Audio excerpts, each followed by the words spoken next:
Welcome to Gylee and Friends. I'm your host, Chris Bergman. Gotta make sure that's my name. I'm the founder and CEO of Gylee Games.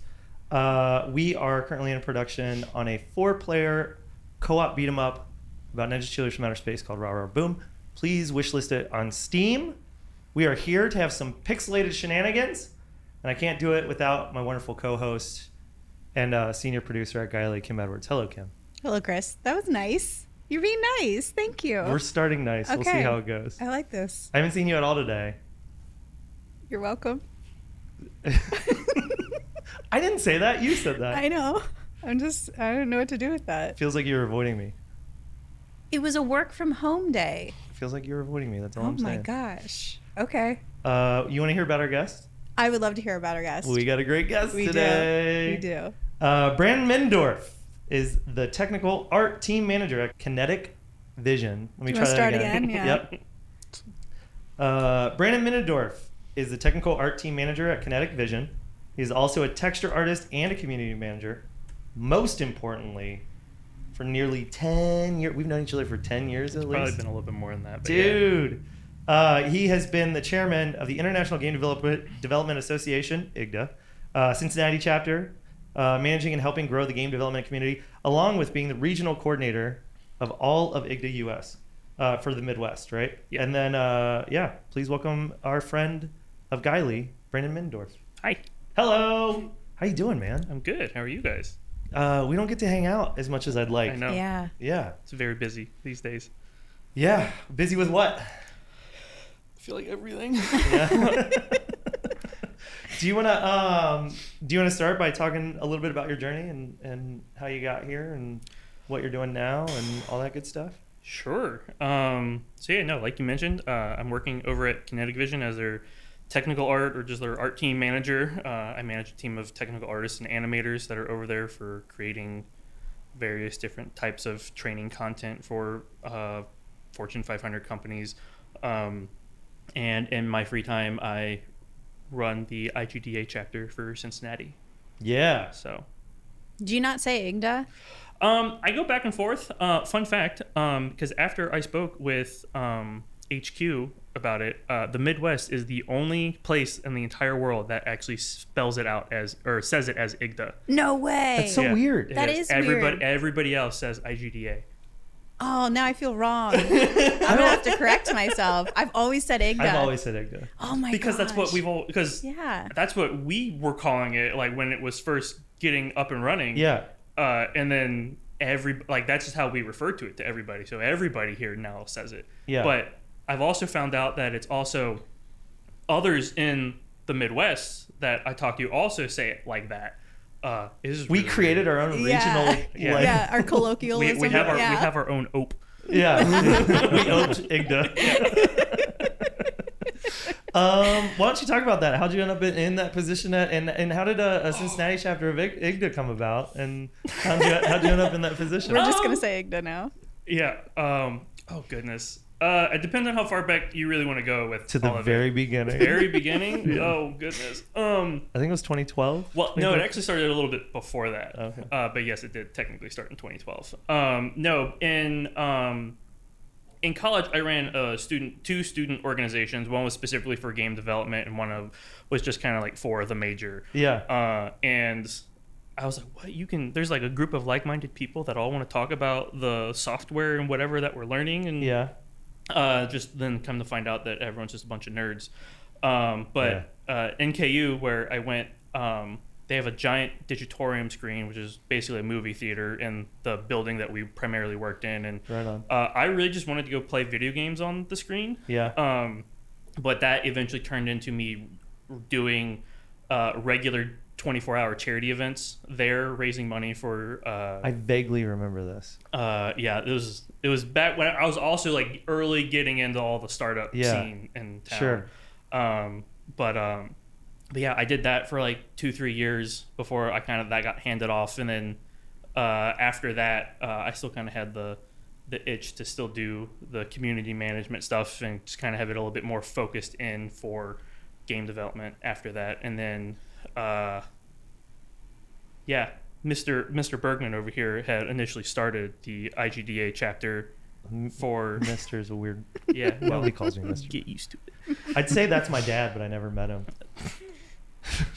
Awkward joke.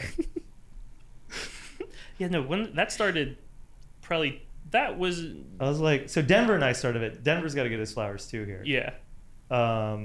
You want to say Denver's last name and who Denver he is? Colson, Yeah. who's the CTO of Gylee Games. Mr. Colson. Mr. Mr. Colson. Colson, not CTO, lead dev. Yes. Yeah. So we started it, and then, and my memory's fuzzy, so correct me if I don't recall it correctly, but like half-assed ran it for a year. That sounds right. Thanks, Gil. You're welcome. You know what? I will say that. Because you all ran it for, I want to say, 6 months to a year, Yeah, or something like that. Sure, it wasn't long. But they weren't regular as I wanted them to be. So Yeah. then me and I don't remember who else. Is I it think Brendan it was, Dickerson? Yes, it was Brendan Dickinson. Dickinson. Was Dickens. helping me out with that. And we did SIGDA, which was the Cincinnati Game Developers Association. Okay. A rival. Yeah, I didn't but realize it was that. really just to At all. have. But it was really just to have more than one. There was like 3 at the time because Okay. there was IGDA. Yeah. There was CGDA. There was a Unity developers group, and there was. I do remember there being a lot of different things. And so there was several of them. It was really just kind of get more of those happening more frequently. Yeah. So we did those for a little bit, and then I think we had talked sometime after that, and then just merged the meetup pages and everything else. And then you guys got really involved. Yeah, you could say that a little bit. And then you took it over, and I was so grateful. I was so grateful. You know, it's definitely had its fair share of people wanting to jump in and help out with it. So that's been also very, very nice. How is it like? So since then, how has it grown and evolved? And I mean, Oh my you goodness. know, Like flex a little bit. since then, Yeah. oh gosh, I think it's hard to say like number of community members that are active and stuff like that. Yeah, It really yeah. depends on where you're looking at everything. I mean, we would have, when we were doing it, we would have 5 people show up. Sometimes. yeah, I all think- the time. Now we're getting regularly 20 to 30 Hell yeah. for all of them. So I'm really happy about that. There's more and more people that are like getting involved and are either new and wanting to like learn more from everything, or we're finding out that there's industry professionals that are in the area and either just now finding out about it, I'm sending them your way, baby. or they are like already active in the community, and it's really just a place for everyone to learn from one another. If you're really to look at it, I say that we're one of the largest game development communities in the state, but I only say that because there's only 3, and we're all loosely around the same amount of member count anyway. So all the other game development communities in Ohio are all amazing. Oh, for sure. Yeah. But no, we're around like 600 some members that have clicked join. Right on. The people who show up to all of them, it doesn't necessarily equal that number all Yeah, the of time. course. But that's amazing, man. Yeah. I mean, if you were So- to tell somebody that lives in Cincinnati that there's 600 people here that are in game development in some way, shape, or form, no one would believe you. Yeah, I agree. Some people still don't. Yeah. So Yeah. it's That's wild. cool. Can you talk about maybe just to take a step back, what IGDA is, how it benefits people, and what you could expect if you were to join and go to an event? Sure. So I don't think we've actually ever said what it stands for, but the IGDA is the International Game Developers Association. They're a global 501c3 company, and there's chapters all over the world for really everywhere. I couldn't tell you the exact number because I feel like there's more every day. But yes, no, we're a game development community that is here in Cincinnati, and we listen to a lot of what the community is wanting to learn more about and try to cater a lot of our events towards those. So We do a lot of game jams. We do the global game jam every year, and we're working on some unique ones at the moment. I'm so sorry I missed the one last week, dude. I really wanted to go. It seemed so low lift. Yeah. It was like right up my alley. Yeah, we did a one day game design challenge where it's basically the first part of the game jam where, hey, here's a bunch of people that showed up. We don't necessarily need to worry about, it's like, are you a programmer? Are you an artist or anything like that? It's just get in groups of 5. Here's your theme, and just go nuts. What can I ask? What the theme was? It was connections. Oh, that's a good And theme. it was a good theme because there was a bunch of people meeting people for the first Oh, time. I see what you did there. Video game matchmaker. Yeah. But we did that. We probably had like 20, 30 some people show up to all of that, and everyone got to go present the games that they were designing based off of all of that. So that was really fun to do. Yeah. It was to encourage those people to kind of take that idea and go a little bit further with that. So then, hey, you have a loose game design doc now that you could continue working on the game if you wanted to. It's a muscle that I feel like we don't get to flex enough, man, is that very early prototyping hypothesis stage. Right. Yeah. Yeah. It's and the thing is that like some themes that you'll hear, you get a lot of the same sorts of games. Mm-hmm. But this one, it was like everyone was all over the place. Love it. There was like I think one was like a mall cop game. I can't remember. Mall cop game? Yeah, I can't remember any Dude, of them I'm in. off the Yeah, top I of my know, head, right? But Get the Paul Blart license. That's there what I was was a thinking. lot of Shit out that. of It was yeah. no, they were all pretty funny. They were all very well thought out, and they were all very different. I just can't think of all of them to mind. I think one was a LinkedIn like interviewing sort of game. Oh god. But Is it a horror game? No, they made it pretty funny. That's awesome, man.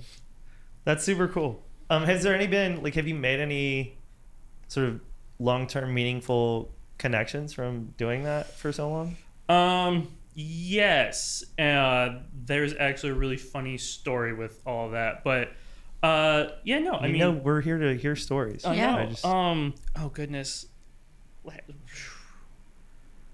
We don't need names if you don't. No, well, I met you through this. That was one thing. Yeah. And I know a lot of people also kind of get to meet you through it, especially with knowing that there is a game development studio that is in town and stuff like that. They can do it professionally.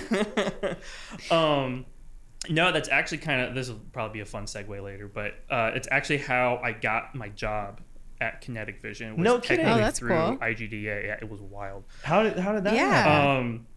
I had worked as a motion designer for 4 or 5 years, Yeah. and then I got laid off from all that because of COVID and whatnot. But I was looking, and I had regular chats with IGDA's HQ, and it was 2021's. I think it was 2021 GDC. And they had just gifted me like the base GDC Dude, pass. that's awesome. But it was just I didn't go. It was just the virtual pass, just Oh, so I word. could Okay. attend the talks and stuff like that. But because of that, my name then got put in through the virtual system where everyone can It's the catalog or whatever. well, everyone can kind of connect, and there's like a whole Yeah. messaging platform on the back little end of all social of media that. platform. Yeah. So because of that, I knew someone from IGDA who was working at Kinetic Vision, who happened to also be leaving at the time, but I had also just submitted an application to them while I was like filling out all my unemployment stuff. And that just so happened to make like all the connections happen, and I got hired on like a month after that. Hell yeah. It was Wow. wild.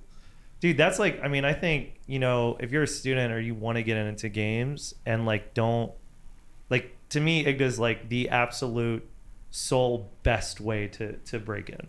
Yeah. Yeah, I mean, that's kind of why me and some of the other leadership were like so driven to really do that, because at least, I mean, you have to be looking at it from like early 2000s, 2014, 15 sort of perspective, like what Unreal 4 was just getting released, and like Yeah. there still wasn't like a ton of game development resources out there. Yeah. But here's like this small group of people that are like grinding away trying to make a game, or they're gathering like the small amount of tutorials that are out there in like a singular place where people can kind of go through a hand-picked resource list of this is a good way to learn how the engine works or how the specific piece of software works. And that's really kind of what it all came down to, is we wanted to be like that face and resource that we didn't have when we were trying to get into it. So now when people kind of come up and ask us, hey, I want to get into game development, what should I do? We have like a laundry list of questions, and they can at least point them in a direction that'll get them on the right path. Hell yeah. That's awesome. Yeah. We're due for a studio visit event. I think it's time. Oh yeah. Yeah. A little field trip to the Gylee office. Yeah, no, I mean we're planning out the rest of we're planning out the rest of the year, and there's some optionally ones that are in there, so that's definitely something doable. Yeah, people can come and steal all of our memorabilia. Please don't. Oh, no, don't do that. I was like, we don't even have Steal swag. everything off Kim's desk. Like, what if Kim's Kim's No. desk is just empty? It's a after? mess too. I wouldn't even know what's missing. So, 10 years, all volunteer. No pay. For I've gotten zero money Yeah. from it. So, And I also do not submit invoices to IGDA for any sort of things that we pay wow. for it. That's all out of pocket too. oh really? Yeah. Wow, man, that is awesome. That is awesome. Do you guys do sponsorships at all or anything like that? Or? For big events we do. Yeah. So we'll reach out to companies especially for like the global game jam and stuff like that. We'll reach out to sponsors for stuff like that. That's some of it's just in promotion and getting like people from their company to come participate that also use game development tools, so they're being matched with people who can learn off of that. Totally.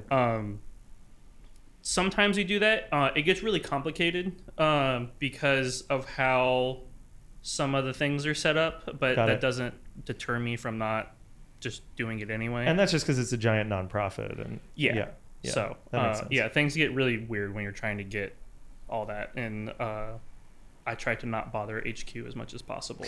So because I'm more than capable of dealing with it myself. Sure. So hell yeah. But you're dealing with it as a volunteer, so you still need a job. So you found a job through IGDA. Yes, where I currently am. Kinetic Vision. And now you're the technical art team manager. Yeah.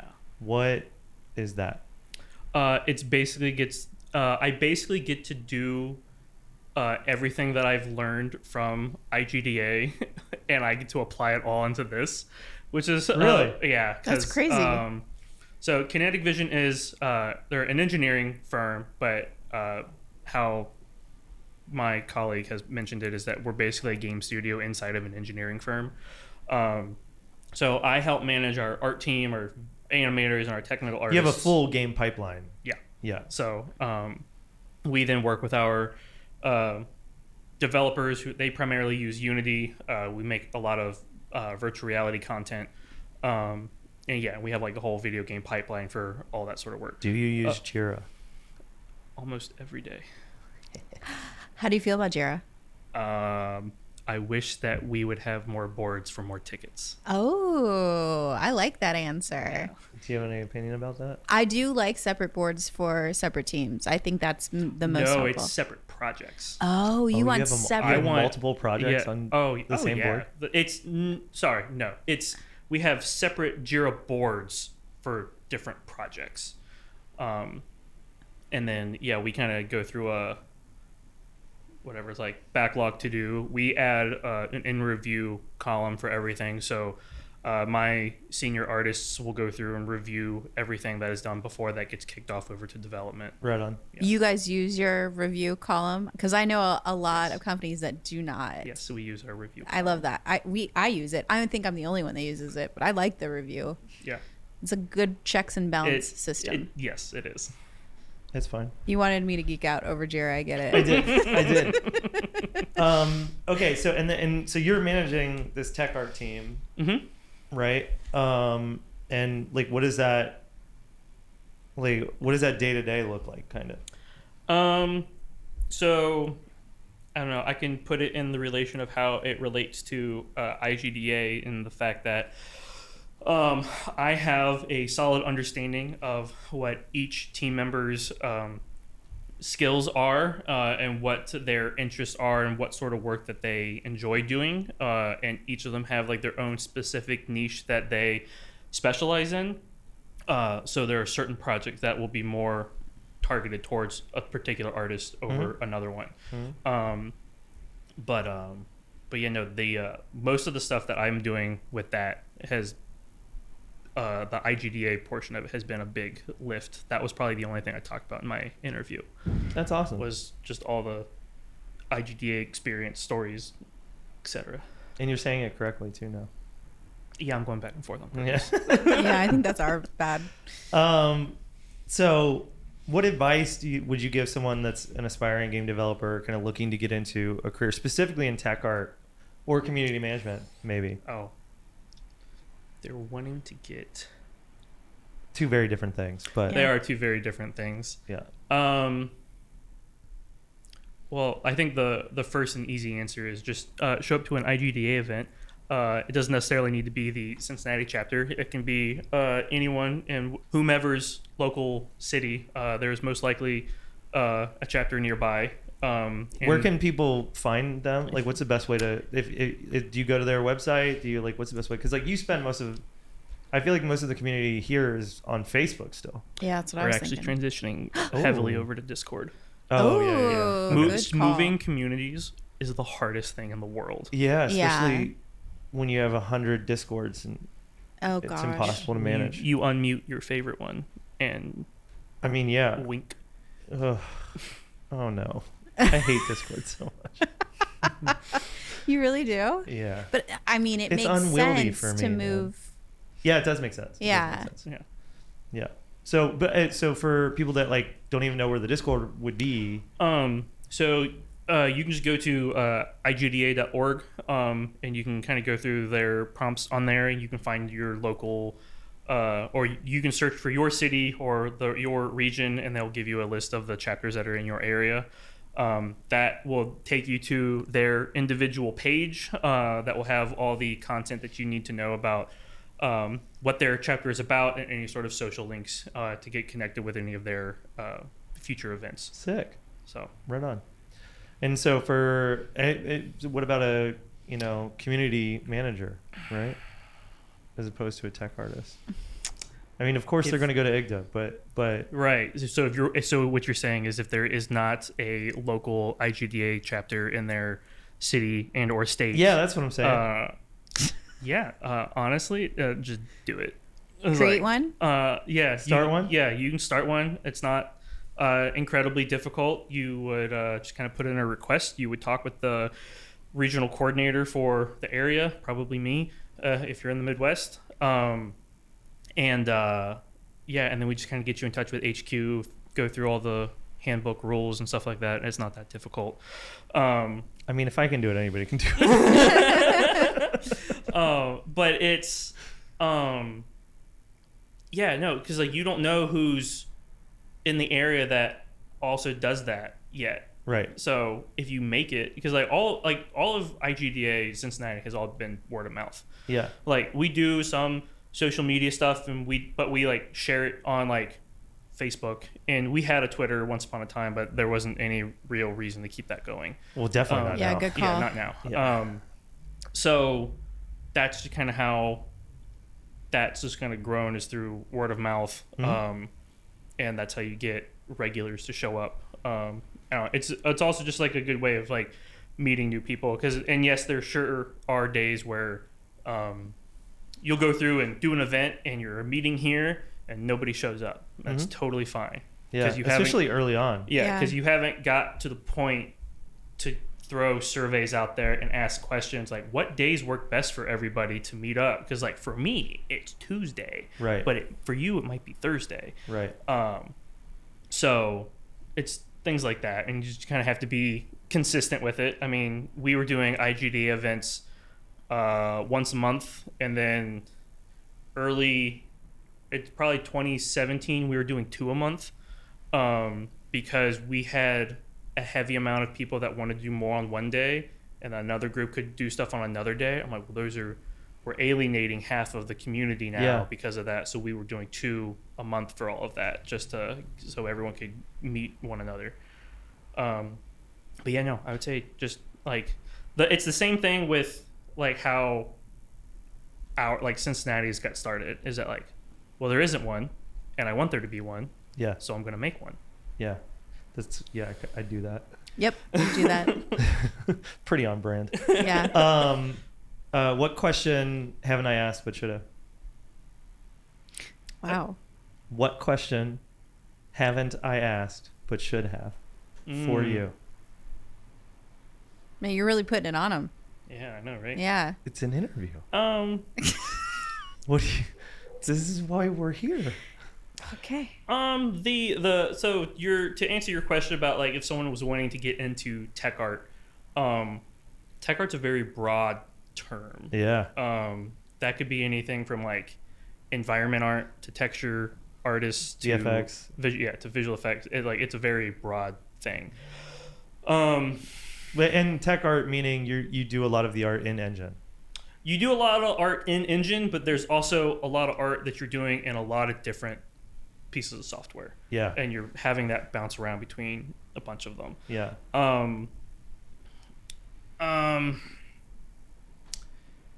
I think the best way to kind of really get into it and have a solid understanding, at least of how we are doing work, it's mostly more environment art focused. Mm-hmm. So taking a model and doing a high poly, low poly workflow just to maintain quality and make sure performance is at a certain level for the engine.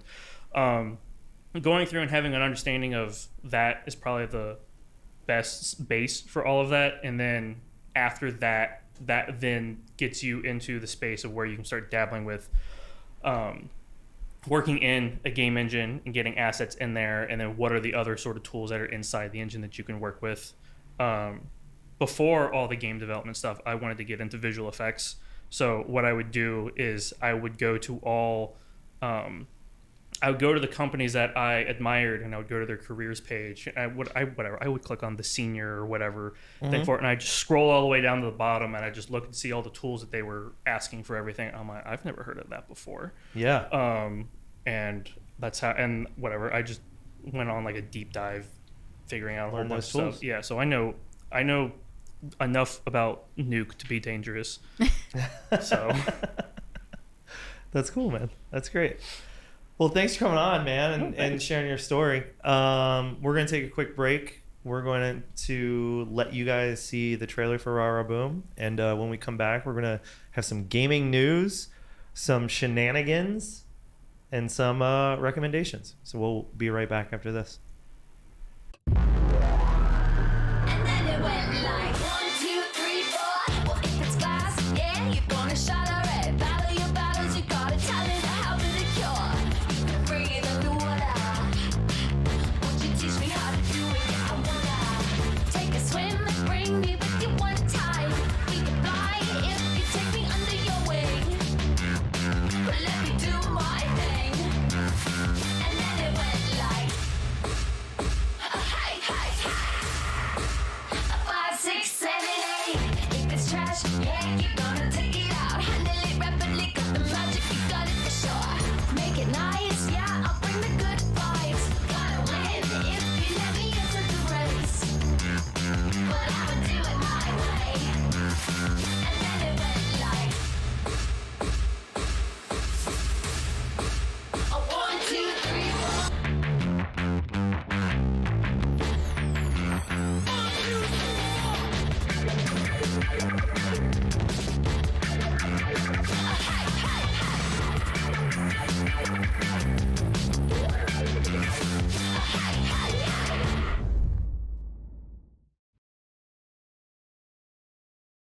Welcome back to Gylee and Friends. I hope you enjoyed that wonderful trailer. We've just been sitting here not doing anything. Not arguing, definitely not. We don't argue. Yeah. Who's ready for some gaming news? Okay. kick it off. This is actually a really positive article. I feel like optimistic might be a better word. Yeah.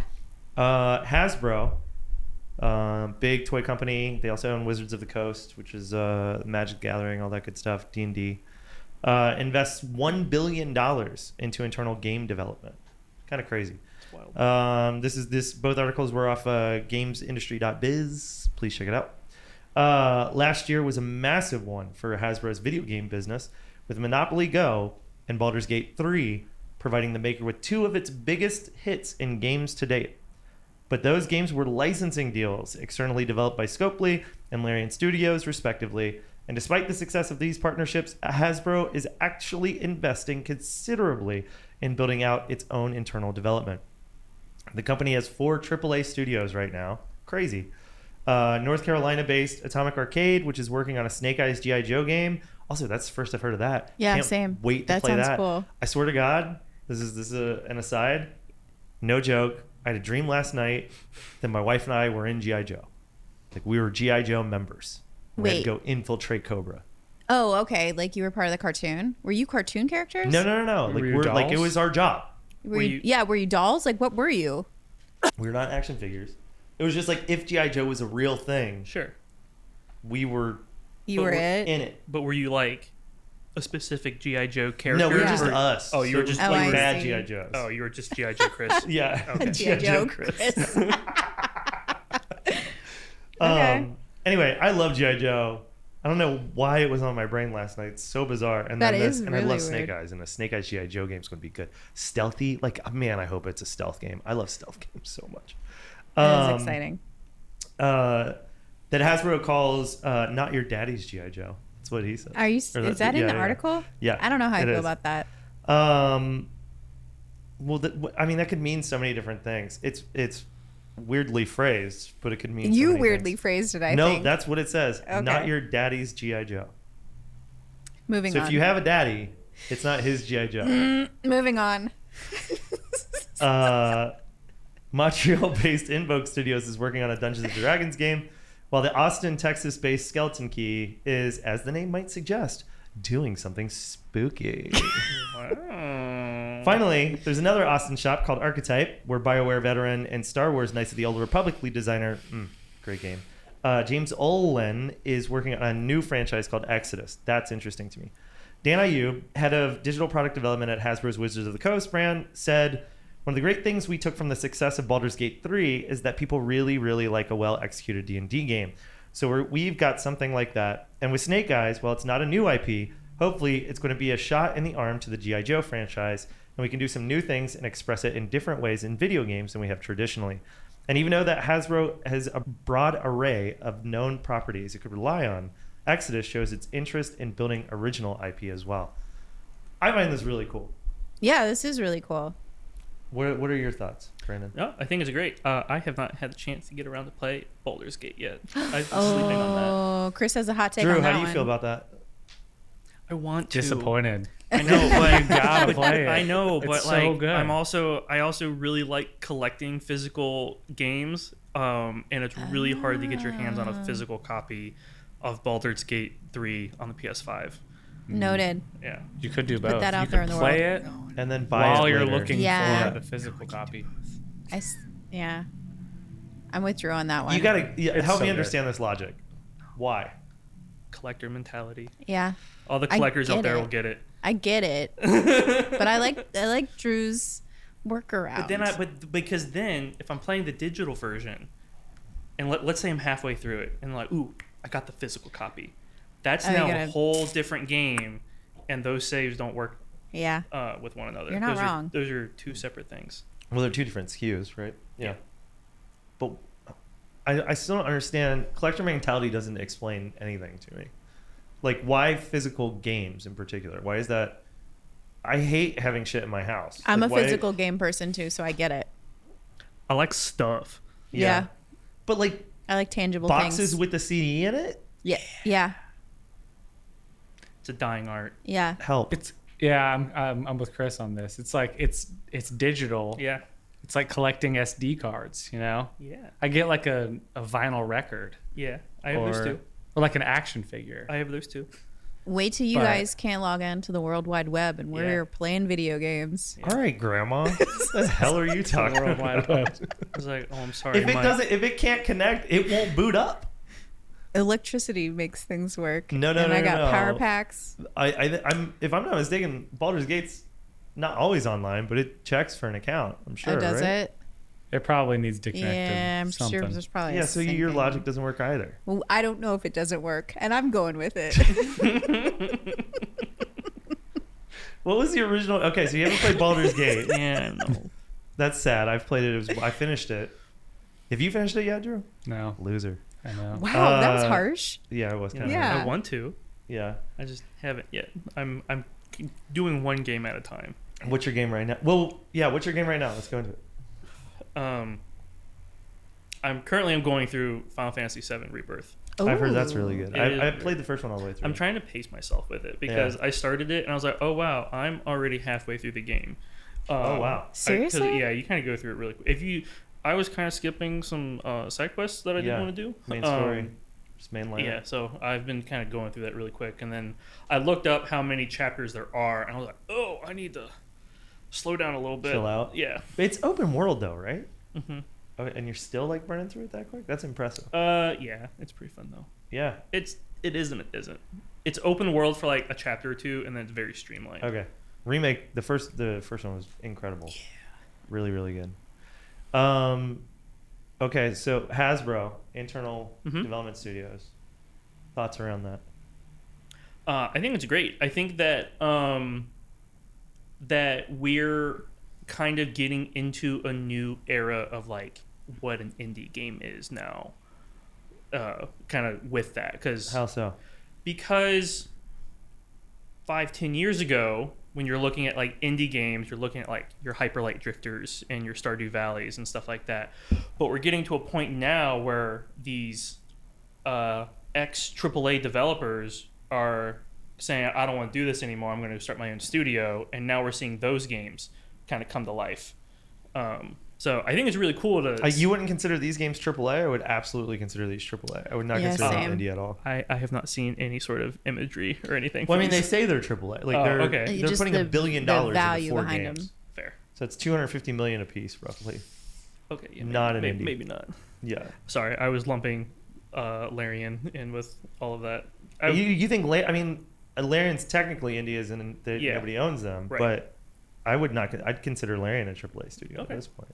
Yeah, I mean it's There is a semantic issue here, right. Yeah, I agree. For sure. You know, what was it, Dave the Diver at the Game Awards this year? Mm-hmm. That was controversy because it's backed by a big company. Oh, You know, gotcha. so was it? And it Was was it- up for best independent game. Yeah, Was it or wasn't it? yeah. I feel like that was a call to a previous episode, and I appreciate that. Was it? Yeah, Are we starting lore? I guess Oh, so. you know what? I think it was because I was preparing myself to be on. Yeah. So Yeah. I went back and I watched a few of them, and you guys did talk about David Yeah. Diver. Yeah. Because I just learned about David the Diver. Do you want to talk about the other observation you made from watching earlier episodes? No, this is a secret thing I'm doing, and if people pick up on it, that's awesome. And the fact that Brandon picked up on it is amazing. No one else has said anything to me. Okay. This is very similar to me giving Drew different email signatures every time I send That's him an just email. to me. I thought that was to everyone. No, it's only to you. I want you to know Wow. the stuff I do is very niche. I stopped like thinking about it because I thought you just like had a Rolodex No. of signatures and No, it's just you. You don't have What's to been your respond. favorite that you've seen so far? I think the Live, Laugh, Love one got him. Live, Laugh, Love is pretty good. there was one recently that was really, really good. You have to look them up. I am. But see now if we share it with everybody, And now then people will Then it'll be. they're a going to be thing. like, ooh, that's they'll that look one. for it. I don't know. I like being, I don't know, secretive. You want to say it? It's your call. I like that you're keeping it a secret. Maybe I'll leak it in the comments. Okay, there we go. Ooh. Some comment leaks. I like to secretly mess with people. That's my thing. Yeah, we are not staying on topic at all. I Do think you have that's any- a podcast. Yeah, it is. Do you have any? It's a bad host, is what it is. Oh, no, you're doing a great job. Do you have any thoughts around Hasbro investing $1 billion? Hold on. Did you find your favorite signature? Peace out, Brussels sprout. That was a good Forgot I one. did that one. I try. I want That's you like to know. a very you energy too. Yeah. I Yeah. agree. It is. Back to Hasbro. I'm not surprised, to be honest with you. Really? Yeah. I feel like this toy is- makers are pretty slow to move into digital. Yeah, but they've been doing this for a while. They've slowly gotten. Well, they've in. licensed. They're not game studios. I just feel like they've been lurking in this space. Sure. Yeah, and it also doesn't really surprise me, especially with all the new Dungeons and Dragons stuff that's coming out, or especially just like their current IPs for everything. Like, Yeah, that's a Well, really a lot good of that point. doesn't surprise me. I know Magic Arena also makes them a shit ton of money. Yeah. Like that game does really well too. Oh yeah, I on don't the play. digital side. I don't play physical Magic, but I'll boot up Arena every now and again. Yeah, I do both, baby. But yeah. Cool flex. Cool flex. I think it's cool, man. Yeah. I mean, anytime we get non-traditional dollars, non-traditional capital Mm-hmm. put into video games, which is they're taking $1 billion from toys and saying, instead of reinvesting that $1 billion into toys or giving it to our CEO, we're going to invest it into 4 studios and have 4 new games. And I think that's really cool. And I'm curious to see how like non-traditional dollars, I think, create non-traditional studios in a lot of ways. Like even us, right? Like, Yeah. Like the way that we finance Gylee is very different than a lot of studios. And I think there's been from that, like we've had a lot more creative freedom in a lot of ways, and have been able to develop over time and not be rushed, which has That was been beautiful. wonderful. Yeah. It's like a poet. Yeah. And so I'm excited. Anytime non-game dollars go into game studios, I think is a huge win. I'm curious to see like how Hasbro handles, the marketing, the are they gonna? I'm assuming they'll self-publish all of these, right? What will that look like? That'll be really interesting. But yeah, I can't wait to see more, man. And Same. that's a significant amount of money. Yeah. Yeah, I'm after learning about this, I am very curious to see what toys that are going to come out of these 3 games. Oh, Oh, shoot. yeah, The absolutely. reverse effect. I I don't like get me that. wrong. I like toys. I like action figures and like hot toys. I don't know if you know that those guys. I've Oh, never yeah. bought one, but Hot they're cool. Oh, yeah. Toys? See, collector mentality. Yeah, there you go. Yeah. But what are hot toys? You explain. They're like hyper realistic action figures. They're about like maybe like a foot tall They're or dolls. so. They're Um, like $300 dolls. Yeah, Oh, they're jeez. wild. Like But they look They are realistic. You our could- American Girl, isn't that? I like American Girl. Yeah. That's a good Cabbage reference. Patch. yeah, they're Cabbage Patch. a nerd's American Girl doll. Okay. Like Yeah. you could get like I don't know, you could look at any of them and get like super close and you'll see like individual detail. Like freckles and stuff. Like this, all the Spider-Mans have like they wear spandex Oh. and are like hyper posable, Mhm. and they're really. I've never Well, bought one, but You say spandex and then you say hyper detailed. Like how hyper detailed? I'll show you after. It's Okay. really I'm cool. all worried. I want to show you. Yeah, I want to show you these Okay. men's dolls that are Okay. that are awesome. Cool. My boss has a lot of them. Does he really? Yeah, Dude, we talk about toys all the time. fucking nerd. I love That's it. awesome. Yeah. I'm just getting back into like action figures because one, my kids are like Yeah, at the age where like Christmas is just action figures. That's all it is. It's Marvel Legends and nothing else in our house. And then I found Mayfex, which is like higher end Mhm. sort of Japanese action figures. Those are really, really cool. Yeah. Yeah. Second bit of news. Okay. Well, we'll make this one quick. Okay, yeah, sorry. I'm also the king of tangents, so Oh no, it's great. I like a good Yeah, tangent. this is a tangent episode. Yeah. okay. Other bit of gaming news. Official word from IGDA organization You said that. Or IGDA. or IGDA. Quote, "We need leadership to step up and speak out against hate." GamesIndustry.biz talked to executive director Jackin Vela about IGDA's evolution and its role addressing diversity gaps in times of mass layoffs and supporting developers in emerging markets. Earlier this month, IGDA published a call to action urging leaders across the games industry consider the consequences of layoffs, prompting them to embrace sustainability. Among the IGDA's must-dos for studios, the organization called on them to support diversity initiatives and internal roles to help retain the increased diverse talent the games industry has developed over the last decade. When discussing the industry's current wave of mass layoffs at the Game Developers Conference with IGDA Executive Director Jagan Vela, we mentioned that diversity programs have been among the first things to be cut by companies undergoing redundancies. And the sad part is we need those programs now more than ever because so many more folks are coming into this industry. It's extremely volatile right now. We're continuously having massive layoffs and people are scared and concerned about the sustainability of the industry as a whole. Video games has never been sustainable and never will be. But that's my hot take. That's not a quote. And there's even more so on marginalized folks who don't typically have a large social network or social capital to rely on in these times. As we all know, most people get their jobs because they know somebody or someone had an in or a reference. And if you don't have that, how are we supporting diversity and how are we retaining that talent? So it's quite a big issue right now. The only other bit that I found interesting on this, it's a bit of a positive side, is some of the interesting findings that I thought were pretty cool were that there's actually an overrepresentation of queer people in the industry, which is fantastic. However, we had a developer satisfaction report called the LGBTQ plus report that we launched last year, and that we actually found that there's a lack of non-binary and trans people in leadership specifically. So very curious if you're familiar with these reports. Did you hear this directly? Like what are you hearing as somebody that's inside the IGDA? I did hear about the news of all of that. And I don't like hearing that people aren't being represented well because IGDA's goals, especially for like the last 5 years or so, has very much been within a diversity and inclusion. I mean, I see you're wearing an Able Gamer shirt. Yes, I am wearing an Able Gamers t-shirt. Very inclusive. So everyone can game.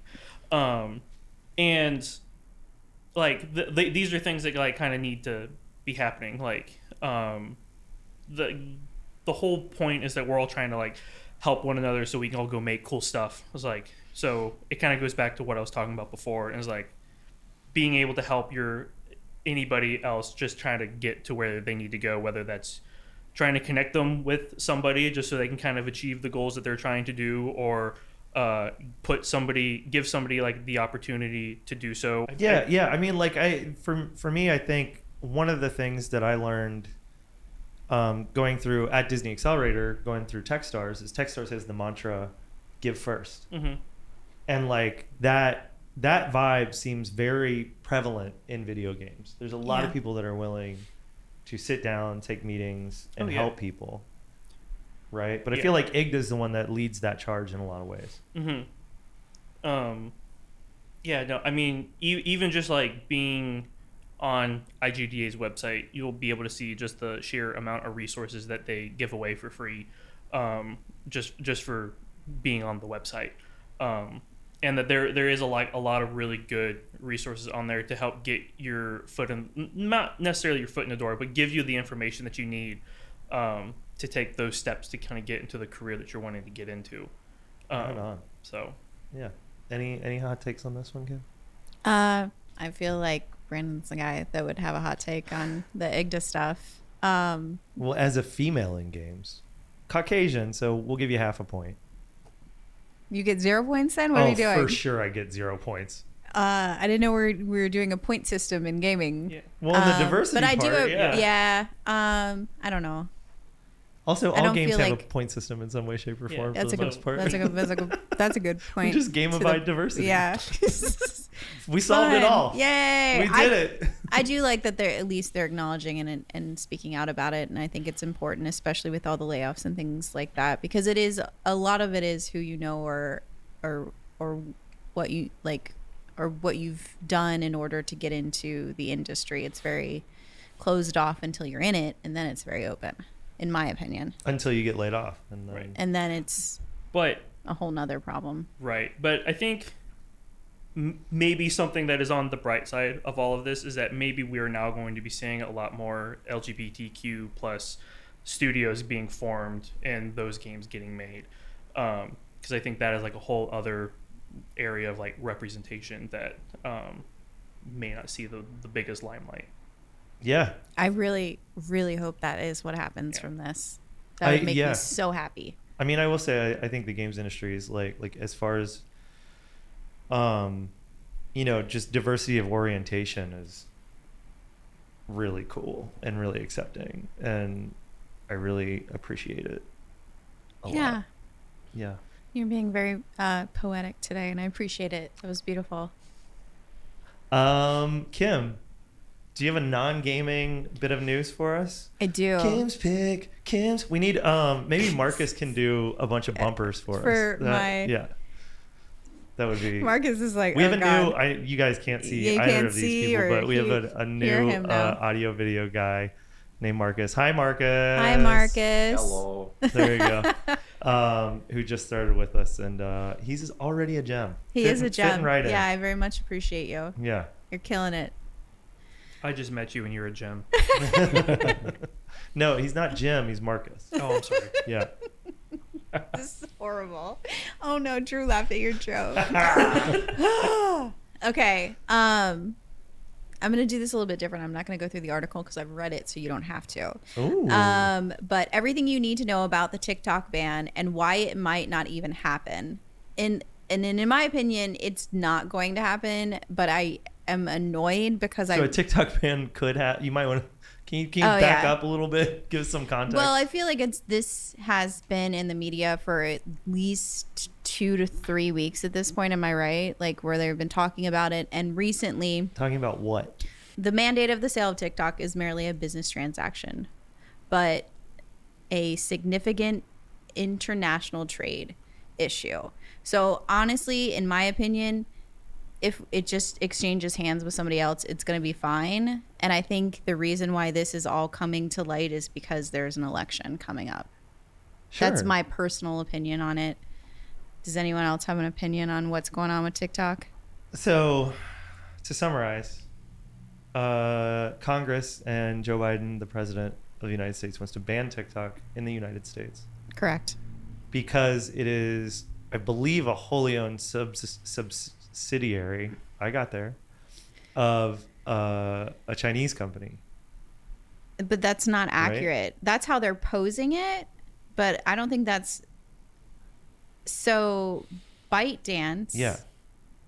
is the digital world that holds the majority of it, to my knowledge, but the way that I don't understand the internal, like who in that holding has that in Who was order trying to do an outside acquisition? So that's what President Biden has. He wants somebody in the U.S. to purchase TikTok for the U.S. market. Correct. So that That's way it's a not U.S. held. owned company. Yeah. Right. But the I way feel- this sorry, go ahead. article reads, it basically says, well, there's Meta, i.e. Facebook and Google, that they weren't able to do anything with. And this is very kind of the same situation. So they can do whatever they want. They can sign whatever legislation mandating a sale, but the sale itself, they can't make happen. They can be mad But and they can angry. ban it, right? I don't think so. No, I don't think they can. They can just be mad about it. I don't think it's going to happen. What data do you have to back that? The article. Oh, okay. All right. I hate you. Good Kim's I pick. picked this article because you told me to pick this article. Chris, how do you feel about TikTok going away potentially? I would be really bummed. Yeah. I love TikTok. How many hours a week do you spend TikTok? What's up, brother? What's up, brother? Tuesday. Tuesday. Special teams, special Special plays, plays, special players. Love TikTok. TikTok's great. Yeah, I think it's fun. I mean, is it taking all my data? Absolutely. Who knows where that's going? Yeah, but what's the difference between that and using every other Instagram? company? Yeah. You know what I mean? Like it's at this point, data is just a commodity across everything. Yeah. I don't, so I realize that it's algorithmic and that algorithm, and you can watch that algorithm sort of like shift. Like it tries real hard to make me an incel, like I noticed Oh, that. really? Yeah. Where it's like, here's some conservative radicalism, and I'm like, I just was looking for puppies, man. That's not like what I want. Interesting. You know, and you swipe away from it, and it'll come back over and over again. Yeah. So like, and I think I'm a pretty digital savvy person at this point. So it's sort of easy to like see that stuff and notice it, but like, and then make conscious decisions that you're not going to follow that. But it takes advantage of people that aren't willing to do that, right? Which Facebook has done for oh my gosh, fucking decades now at this point. And like it's the same thing. it's gotten to, in my opinion, I don't know how familiar you are with Temu, but I feel like they should be going after Temu if they're going after anyone. Yeah, I mean it's all pretty problematic, right? Yeah. And I think it's just like, what's the tolerance of our country in accepting, you know, what's going to be here or what's not going to be here? We're, you know, are we at a place where we're banning media? That seems weird. That's what it feels I don't like. that. Yeah. You know, do you have any takes? I have been actively trying to decrease my social media footprint. Really? But oh yeah. but TikTok's so special. It Why? is Like out of fear or out of like mental health. Okay, yeah. I like that. I think that there is a factor where yes, I am a little bummed about it. I just think that it'll then just be a matter of time until someone else just makes an equivalent of it. Well, that is- Yeah. Instareels is already that, right? Like Right. there's already competitors. I think I heard something that like potentially Vine's coming back too. Oh, really? I Yeah, mean, that's and- what the original Don't TikTok get my was. hopes up, Right. Well, I saw it recently and it's Sure. like, yeah, it was like technically they could just bring it back if they wanted to. Like if this TikTok ban does go into place and you're like, all right, cool, go ahead, like whatever, they could do some weird stuff with it, but it's like, yeah, here's Vine. It's the exact same format of TikTok, Yeah. but I'd it's hop all right on that in the bandwagon. US and it's all on Twitter Yeah. where we already have your data. Yeah. So It feels a little bit like fear mongering on some level. Yeah. And I think you're right about it being an election year and having a thing to like stand on. But like, I don't know. I like China's already got all of our data. That's not gonna That's fair. solve Yeah. anything. Yeah. pretty Like, soon you'll be able to just go to a website and click make account and it'll just it'll have It'll everything populate about everything. populate Oh everything. Yeah. gosh. Yeah, please. It's terrifying. You know, You said please. No, thank you. sounds convenient. Kim, Yeah. I'm very curious about what shenanigans you may or may not have got into this week. Did you look? I did not actually. I don't have any shenanigans. What? I wrote something down though. Okay, what are your shenanigans? Okay, I just wasn't. The way that you led into that question, I was like, "Did you see what I wrote?" I did not. So I recently finished a book called "Do Nothing." Oh, so these are intentional no shenanigans. These are intentional no shenanigans, Sounds boring. and so I'm trying to implement that during my free time, and a lot of it has to do with the amount of work we've been doing at Gylee Yeah. is really taking on like a whole nother thing. Like we're working late nights and weekends and things like that. So like I really want to make sure that when I have my actual free time that I'm doing something with it. So there's just But you're doing nothing with it. well, there's this little snippet from the book. I'm so confused. I know. I'm just going to read this little snippet, which is one of the reasons I read this book. It says, "Why do we measure our time in terms of efficiency instead of meaning?" So instead of actually doing nothing, my husband and I have been going on like little baby adventures, like where we go out to eat and then we like sit and we're present in the moment and we're doing stuff and we're appreciating it and things like that. Then, so it's not necessarily nothing, but it's not like, I'm not saying yes and going out and doing stuff just to do it. I'm making Just to be busy. Yeah. Yeah. I'm making sure to be present in the things that And I it's do that are intentional. more intentional, and they may not be shenanigans, but they're important and they're memorable experiences. And how's that been going? Good. I think I told you this the other day. My husband and I started playing It Takes Two again, and he grabbed the controller out of my hand, and I was like, We had to stop the game and had a whole talk about why you don't grab a controller from someone's hand.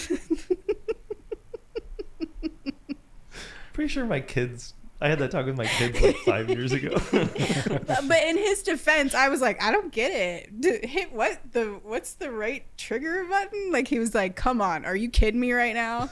So I love anyway, Brandon, how about you? Any shenanigans recently or coming up? Coming up, I'm getting a puppy soon. Getting a puppy. say more. Yeah, say more. We watch my girlfriend's brother's dogs fairly regularly. Like, we're watching them now, actually, and they're mini Aussies. I think they are toy Aussies. Oh my goodness. They're real though. Yeah, they're real dogs. I swear. You keep collecting toys, man. Yeah. But yeah, no, we went and met up with the breeder that they got them from, and they just happen to have more that were available. So come the end of May, I will have my own little pup. That's exciting. I have not decided on a name yet. No. Do you Don't tell care? anyone until you name it. Yeah, No, I'm not doing I've it got yet. good dog names. Do you care if it's a boy or a girl dog? I'm getting a boy and she's getting a girl. Oh no Yeah, so we're way. You're getting two? dogs. Are they gonna be What? siblings though? They are, yes. Oh, that's so cool, cute. man. That was kind of like the whole deciding factor. Is like, because my girlfriend's getting whatever, she's getting a fence put up and she's doing all this other stuff, and it's like, you just get a dog then. And then she happened to see a post on Facebook for it, and like, oh, they're brother and sister. Yeah. So yeah, and I've wanted a dog for. Have you done the puppy thing before? What's the puppy thing? Like had a puppy. Yes. Okay. I grew up and my parents have 5 dogs. Okay. Oh, So, wow. I'm very. so you're familiar I'm with very aware the of hell that first year is? Yeah.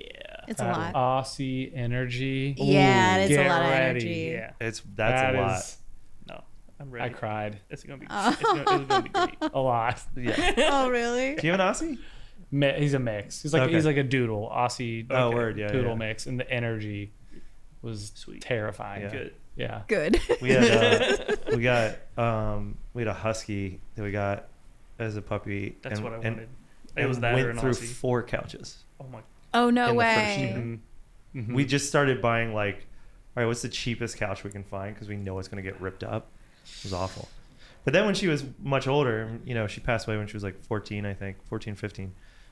She was awesome because she was like off leash, chilled. Yeah. Like she was really cool in I- the end. Big fan of Mika. She was great. Love you, Mika. Love you, Mika. Chris, Kim. what kind of shenanigans have you been getting into? What a great question. Why, thank you. Thank you for asking. You're most welcome. I saw an old man rap group called Atmosphere. I'm wearing their shirt. That's really My friend Chris that's Gylee, designed this. It's a very gangster logo. I like it. It's he is. Chris is pointing to his T-shirt for all those listening to Oh the yeah, podcast. sorry. Thanks. I forget that it's an audio. It's So a podcast. I'm wearing an Atmosphere T-shirt, and it's so what's crazy about this, and so Chris is creative director at Lightborn. Might be fun to have him on one day. I would love to have him on. But he was a graffiti artist I looked up to as a kid. And his name was Devious. That's like public now, so I don't think there's any issue there. But Devious he was in Scribble Jam or Scribble Magazine all the time, and really looked up to him. And I always loved all the rhyme sayers and Atmosphere graphic design stuff. And I had this shirt probably that? 20 years ago. Oh. Yeah, 2004. Yeah, for sure. I own this shirt. Oh, that's crazy. And a bunch of rhyme sayer shirts or whatever, and now we've become friends, which is cool. that He's- means count it, by the way, Drew. oh yeah, that's a count it for Okay. sure. It's one. It's called Gylee and Friends. Okay. Okay. But, and Chris's name drops. Yeah. Okay. No, just Gylee and Friends. Okay. And I talk about my friends, Kim. Cool. Anyway. So fighting finally. So we saw Atmosphere, whom I've seen countless times at this point, and they used to come to Cincinnati all the time when I was younger, and hung out with Chris a little bit and said you hi. did? Yeah, he had his like 19 or 20-year-old son there, which is really cool because like his son, Yeah. they both had backstage passes, and his night it's like, oh, my dad's cool. Like it was one Yeah. of those moments. It was neat. It was sweet. So did that, completely lost my voice because I was screaming so much, like a little girl. It was great. And then Yeah, so that was really fun. And then literally 3 days later, famous friend of the podcast, Very Glenn Platt, professor of something at Miami. I forget what his title is. He's got such really a long significant title. Yeah, I like can't think of Chief it. Dean of Emerging Technology yeah. or something. I did watch this. There was a good like 3 minutes just for his name. Yeah. Yeah. Yeah. It was It wild. was, anyway, Glenn, one of the things I love about him is he buys tickets to shows. He always buys 2 tickets and never plans on who's going with him until like 2 days before. I think that's dope. So it was like, he's like, you want to come to Columbus and see Death Cab for Cutie and Postal Service with me? I was like, are you fucking kidding that's me? amazing. Yes. Went and saw Death Cab and Postal Service. Death Cabs did Transatlanticism front to back. And I didn't get into them until after that album. So like I vaguely knew the interesting. songs, but like not good enough to like super enjoy it. But Postal Service was like legitimately top 5 shows of all time for me. I mean, it was incredible. I cannot believe how tight they are as a band. Like, Oh, really? Yeah. Like it's just, they've been doing it for so long. It's just like, there's no mess ups. There's no flaws in any of the performance. Like, it's so perfect. That's amazing. You know, and Ben, I forget his last name, the singer of Death Cab and Postal Service, still sounds amazing. Jenny Lewis is still goddamn gorgeous. Fun fact, in case you didn't know, you may not know this. So Jenny Lewis is also in Rilo Kiley, and in the Postal singer and songwriter in Postal Service. She was the girl, the love interest in The Wizard, which is I a did know video that. game movie. Huh. Where kids went to they left to go participate in the Nintendo Championships. Yeah. It's where the Power Glove was first introduced. What? Seriously? Uh-huh. But the girl in that movie is Jenny Lewis. Yeah, I did. wow. I think my husband told me that. So I've had a crush on her since I was like fucking 9. You know, might have been my first real life crush. You may Oh. have to add that. My first fake crush or Fake crush? or- Oh, yeah. My first crush was Jem. Totally outrageous. Totally outrageous. But she's a cartoon, so Jenny Lewis might be my first Yeah. real crush. Oh, we're putting this out there in the world, Yeah, why not? and she's still gorgeous. And she is gorgeous and insanely talented, and man, it was such a good show. That's Such- awesome. And I went with Glenn, who's quickly becoming one of my bestest friends. That's awesome. Yeah, it was really fun. So those are my shenanigans. Those are good shenanigans. Kim, Yeah. do you have any recommendations? Oh, it broke again.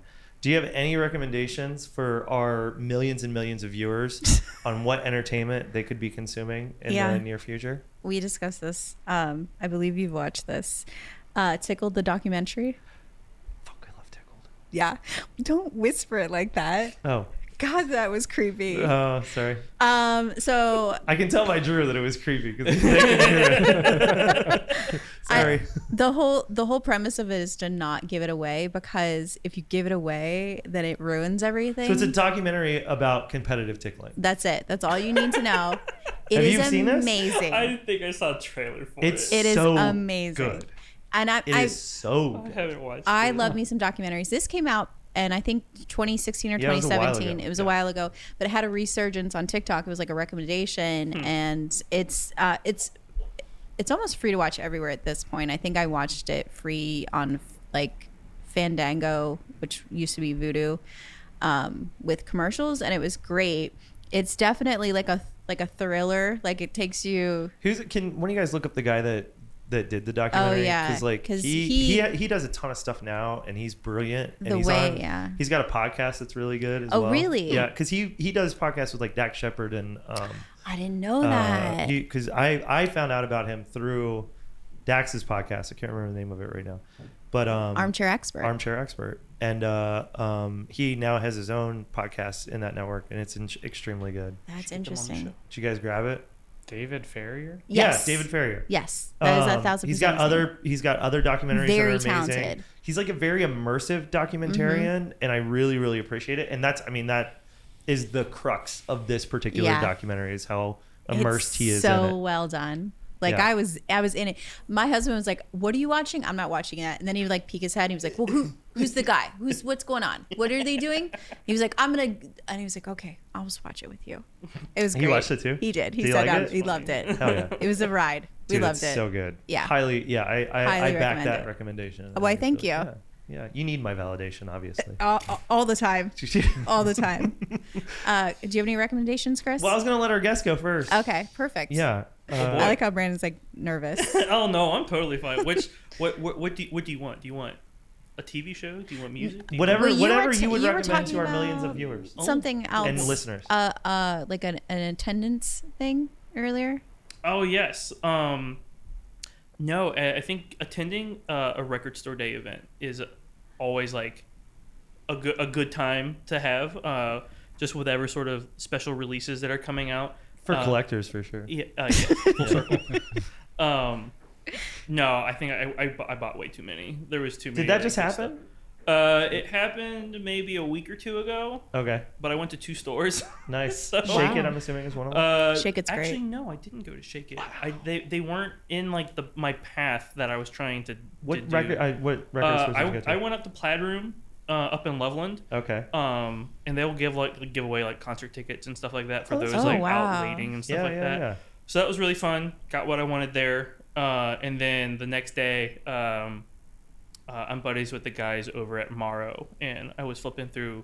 I wasn't flipping through their record store day stuff. I hadn't been there in a minute, and I found 2 bangers over there. So I was really yeah. happy about all that. I've got to go. I think the only record store purchases I've ever made have always been Run the Jewels stuff. Oh, I that's remember good. that because you were showing me you have like a Meow the Jewels. I do have Oh the yeah, Jewels on I, vinyl. I actually do I like do that. remember that. That's amazing. I think Nick got that for me though. I don't think I think she got that for me. It's solid. Yeah. Wait, Brandon, what were your 2 bangers that you got? That was What a were nervous they? laugh. So this is whatever. It can go into some other stuff. So I got The Heart of Batman, which is the music from the documentary of the animated series. Love it. Oh, that they wow. did. So that was really That's cool. sweet. That's It's got like a cool. nice like little art booklet Yeah, I was inside of just it of like some thinking that. Yeah, yeah. sketches that haven't been seen before. Love it. That's very cool.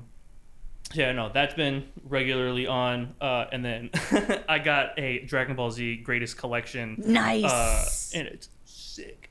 Oh, Yeah. I bet that's it's, dope. It's orange, and the center of it is the 4-star Dragon Ball. Oh. It's amazing. All right. Chris, Good were- pickups. Weren't you saying your oldest likes to listen to video game music? Yeah, that's all he listens to. Yeah, I think Oh, that's yeah. Video so game music, cool. video game soundtracks. Yeah, I have. I wonder if there's going to be a cool video game soundtrack coming out in the I near hope future. so. so. That'd be wild. I have like I have probably like several day-long playlist of just video game music and like orchestral remixes of like old stuff. I Love love it. that. And I listen. That's so cool. That's my work. Yeah. Music. Perfect. Speaking of music, Yeah. I have a recommendation. Oh, do you? Yeah, just a quick one. Just a Yeah. good one. Drew used to be in a very famous band, and I've then he heard got that. kicked out. Oh, you got I kicked didn't out, get did by you? Noah. 'Cause I didn't get kicked out. I left willingly. I love this. That's what they all say. Noah realized he was more talented and kicked him out. Kicked Drew out. This is not true. He can edit this whole Yeah. thing. Starseed, your former band, Noah's current band. Band? What do you call it? I called it a duo back in the day, but now And now it's just him. yeah, Right? Starseed is an artist project. Yeah. I'd say. Okay. Yeah. Yeah. But Starseed, which is truly truly incredibly good music. Noah's insanely talented. He has an EP that comes out tomorrow. So by the time you see this, it will have been It'll be out. Called Equinox. Dropping on. Do you remember the label? Heaven Sent. Heaven Sent. Oh, that's Yeah. cool. I'm assuming it'll be on Spotify and all that good stuff. But highly recommend you check out Starseed. Everything they do is incredible. And Noah's a really sweet guy. And I feel like it's just so easy to be a fan of nice, kind people. Yeah. Which is why I'm a fan of you, Drew. Aww. So check it out. It's really good. I'm assuming it's future bassy. Also, like, have you listened to it at all? Mm-hmm. I've listened to it all. What would be the genre? bass music, Ooh, melodic bass, Oh. all Yeah. the way to the darker stuff. Ooh. Oh, it's pretty okay, good. that's exciting. Yeah. Yeah. So I will be playing that Yeah. on repeat tomorrow. Tomorrow. That's exciting. Yeah. Sweet. And so when you see it, check it out. Brandon, Chris. where can people follow you on social media, and is there anything in particular you'd like to plug? You can follow me at Branden Mid, BrandenMid.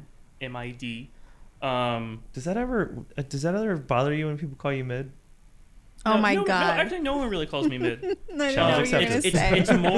It's more of people spell my name incorrectly. Oh yeah. Yeah, I Uh, can Because you see have the that. en. Yeah. Yeah. I've never met another Brandon with an en. Same. So, Yeah. but I get O-N, A-N. Yeah.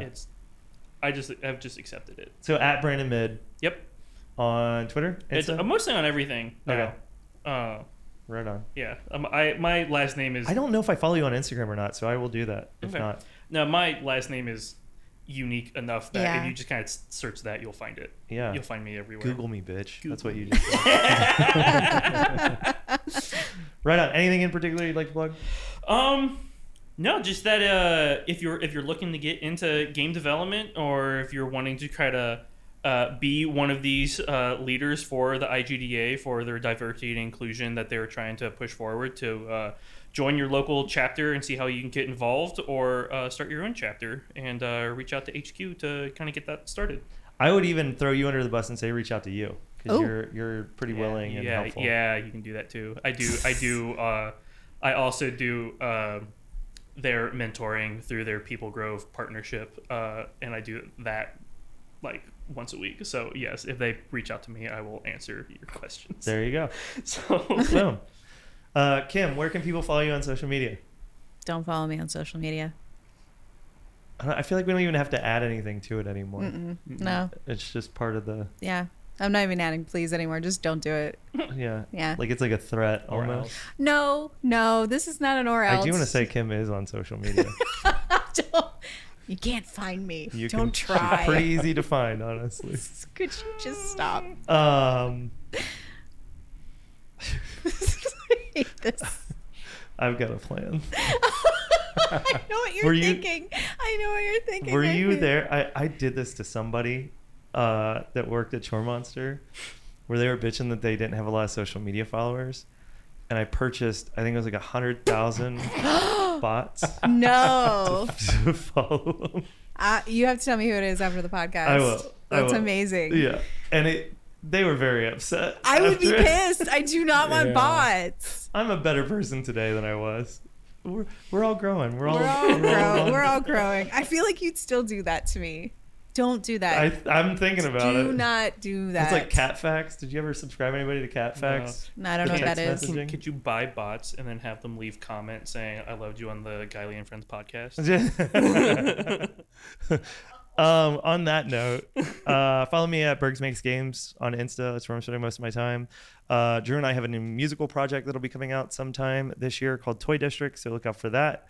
And obviously, Wishlist Rah Rah Boom on Steam, and follow at Gylee Games on all social media platforms: TikTok, Insta, Twitter, I guess, all the other ones that we can't think about. Blue Sky, I think.